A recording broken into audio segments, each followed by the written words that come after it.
일상생활 중 식사와 관련되어 발생한 돌봄 사례를 통해 먼저 살펴보도록 하겠습니다. 첫 번째 사례는 입소 초기 불안감 해소로 식사 거부 문제를 해결한 사례입니다. 대상자 A씨는 66세 여성입니다. A씨는 고혈압, 골다공증, 알츠하이머 치매를 앓고 있으며 장기 요양 등급은 3등급으로 시설급여를 이용하고 있습니다. 인지 상태는 단기 기억력 및 판단력이 저하된 상태이며 대화는 가능하나 단기 기억 장애로 반복 설명이 필요한 상황입니다. 일상생활 수행 정도는 83점으로 경도 의존에 해당합니다. 수저를 이용하여 혼자서 식사를 할 수 있으며 가끔 소변 실수를 하지만 대부분은 화장실을 이용하여 배설하고 있습니다.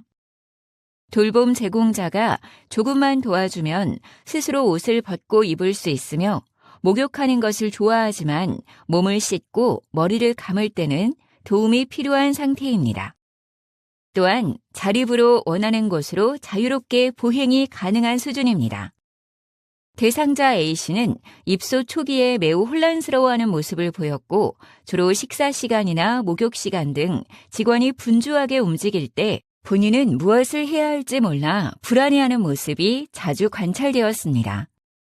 배우자의 도움을 대부분 받아왔던 대상자는 배우자를 지속적으로 찾으며 식사를 할 때마다 나는 돈이 없어요, 밥 생각이 없어요 라며 음식에 손을 대려 하지 않았습니다. 식사 비용은 배우자분이 지불했으니 걱정 말고 드시라고 권하니 처음엔 수긍하며 몇 번은 식사를 했으나 그 이후로도 식사 거부가 반복되었습니다. 다음으로 시설에서의 식사 환경에 불편한 점은 없는지 점검해 보았습니다.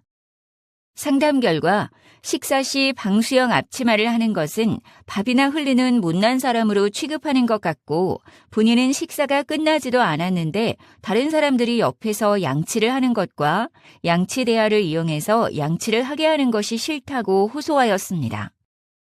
또한 아침과 점심 식사 후에는 집에서처럼 커피를 꼭 한 잔씩 하고 싶은데 아무도 챙겨주지 않아 속상해한다는 것과 대상자가 평소 대화를 나누며 식사하기를 좋아한다는 것을 보호자 상담을 통해 파악하였습니다. 이에 2인용 테이블에 대화가 가능한 다른 대상자의 옆자리에 식사 공간을 마련하였고 앞치마는 제공하지 않았습니다. 양치는 식사 공간이 아닌 화장실 세면대를 이용하도록 하였으며 식사 후에는 평소에 좋아하던 믹스커피를 준비해 드리는 것까지 돌봄 내용에 포함하였습니다. 이처럼 평소 성향이나 식습관을 확인하고 식사 거부의 원인을 제거함으로써 해결 방법을 찾을 수 있었던 사례입니다.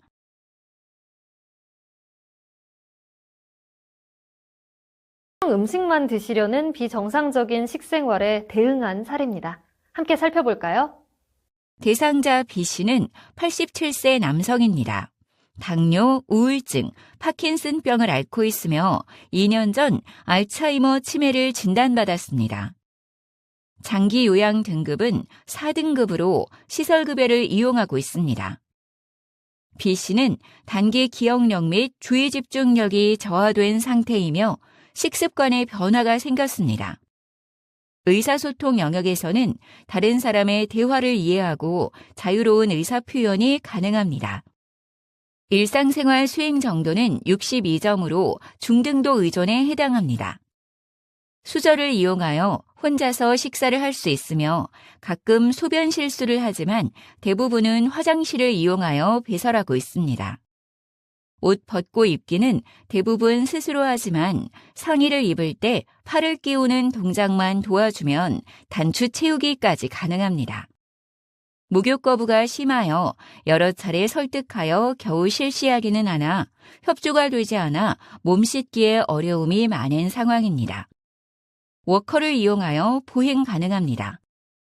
대상자는 평소에도 소식을 하였는데 5년 전 식도가 좁아져 식사 중에 질식될 위험을 겪고 난 후부터 불안과 공포감으로 밥과 음식물을 섭취할 때 갑갑함을 호소하였고 살에 걸리는 증상을 호소하며 식사를 거부하기 시작하였습니다. 5개월 전부터는 제대로 된 식사보다는 과자, 두유 등 간식만 조금씩 드셨고 기분이 상하면 간식 종류마저도 거부하며 한 달간 단식 투쟁을 하는 경우도 있었습니다. 시설 입소 이후 식사를 드리면 국물만 조금 먹고 나머지는 일체 거부하며 두유와 과자류 등 간식만 드시다가 2주 만에 체중이 3kg 감소하였습니다. 공복감은 호소하면서 식사는 거부하고 간식만 찾는 행동을 조절하기 위해 보호자 상담을 통해 간식은 일체 제외하고 식사만 제공하는 방법을 시도하였습니다. 그러자 내가 살면 얼마나 산다고 먹고 싶은 것도 못 먹게 하냐며 밥마저도 안 먹겠다고 지속적으로 거부하여 다른 방법을 시도해보기로 하였습니다. 평소에 장기 두기를 좋아했다는 정보를 통해 같은 생활실 내 장기를 좋아하는 다른 대상자와 함께 활동할 수 있도록 유도하여 즐거움을 찾도록 도와드렸습니다. 식사와 간식은 이전처럼 함께 제공하며 드시고 싶은 음식이 있는지 지속적인 관심을 기울였더니 크림빵이 먹고 싶다고 해서 제공하기로 하였고 식욕 촉진제도 처방받아 복용하기 시작하였습니다. 결과적으로 식사량은 점차 늘었으나 크림빵만 드시겠다고 고집을 부리더니 어떤 날은 하루에 10개씩 먹는 상황에까지 이르렀고 결국 당뇨약 복용 중임에도 불구하고 혈당 조절도 되지 않고 체중이 입소 때보다 5kg이 증가하였습니다. 의사 진료 후 음식 섭취에 대한 강박과 불안을 조절하기 위해 항우울제 약물과 항정신성 약물을 복용하였으며 혈당 조절을 위해 당뇨약 조절 및 운동 병행까지 처방받았습니다. 음식 섭취에 대해 불안해하지 않도록 식사가 끝날 때까지 배우자분도 드시고 싶은 다른 음식은 없는지 지속적인 관심을 보이며 귀를 기울였습니다. 워커부조기를 사용하여 복도에서 보행운동을 하도록 유도하였더니 거부감 없이 진행하였고 간식을 조절하자는 직원의 설득에도 흔쾌히 응하시면서 식사와 간식 섭취량을 적정하게 유지하여 체중과 혈당 수치도 차츰 안정되었습니다. 반복적으로 식사를 요구하는 경우에는 어떻게 대처해야 할까요? 대상자 C씨는 73세 남성으로 3년 전에 치매를 진단받았으며 갑상샘 저하증, 고혈압을 앓고 있습니다. 장기 요양 등급은 4등급으로 시설급여를 이용하고 있습니다. 날짜, 시간, 장소 등 진압력 저하를 나타내며 단기 기억 장애가 있습니다. 다른 사람의 대화를 이해하고 의사 표현도 가능하나 단기 기억 장애로 같은 질문을 반복합니다. 일상생활 수행 정도는 62점으로 중등도 의존에 해당합니다. 수저를 이용하여 혼자서 식사를 할 수 있으며 식탐이 많습니다. 화장실을 사용하여 대소변을 조절할 수 있고 옷 벗고 입기 또한 혼자 수행할 수 있습니다. 다른 사람의 도움 없이 목욕이나 몸단장을 할 수 있고 자립으로 자유롭게 원하는 곳으로 이동 가능합니다. 하지만 대상자 C씨는 맛있게 식사를 하고 정리정돈이 끝나고 나면 어김없이 밥을 왜 안 주냐며 흥분하여 직원을 지속적으로 따라다닙니다.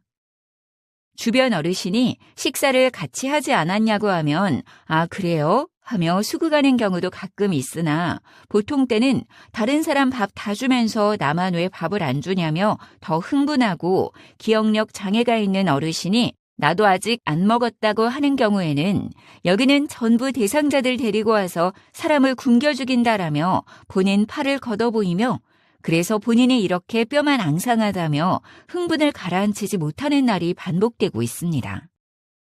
치매가 걸리기 전에는 평범한 성격이었고 입이 짧아 음식을 많이 드시지 않았으나 치매 진단 후 집에서도 식사한 것을 기억하지 못하고 식탐이 생겨 식사량이 계속 늘면서 신체 건강은 좋아지긴 했으나 밥을 계속 달라고 할 때마다 드려야 하는 건지 보호자도 걱정이 많았다고 하였습니다. 이에 실제 식사량이 적지는 않은지 일일 섭취량을 기록하고 확인하였습니다. 허기를 느낄 시간이 되거나 도저히 설득이 안 되는 경우에는 간식을 챙겨드리고 있지만 이미 먹었다고 직원이 반응하는 순간 더 흥분하시기 때문에 관심을 전환할 수 있는 대화거리나 활동을 찾아야 했습니다. 다행히 대화가 잘 되고 쉽게 흥분하시기는 했지만 반면에 설득도 잘 되는 편이긴 하였습니다. 식사 전에는 다른 어르신들의 식사용 앞치마와 물통 준비하는 일을 도와달라고 요청하고 식사 후에는 씻은 양치대야의 물기를 닦는 일을 도와달라며 대상자가 잘할 수 있는 역할을 드렸더니 적극적으로 도와주면서 그 순간은 안정을 찾았습니다. 직원들도 한결같이 어쩜 이리도 깨끗하게 일을 잘하냐며 칭찬을 아끼지 않으며 반응해드리면 한껏 목소리를 높여 과거의 살림 솜씨를 자랑하며 흐뭇해하셨습니다. 책을 읽고 글을 쓰는 것도 가능하여 딸이 보낸 책이라며 독서활동 등을 유도하면 훨씬 수월하게 기분 전환을 할 수 있었습니다. 음식을 반복적으로 요구하는 행동은 계속 나타나고 있지만 이러한 방법들로 음식에 대한 관심을 다른 곳으로 전환하면서 흥분된 감정이 지속되는 것을 방지하였습니다.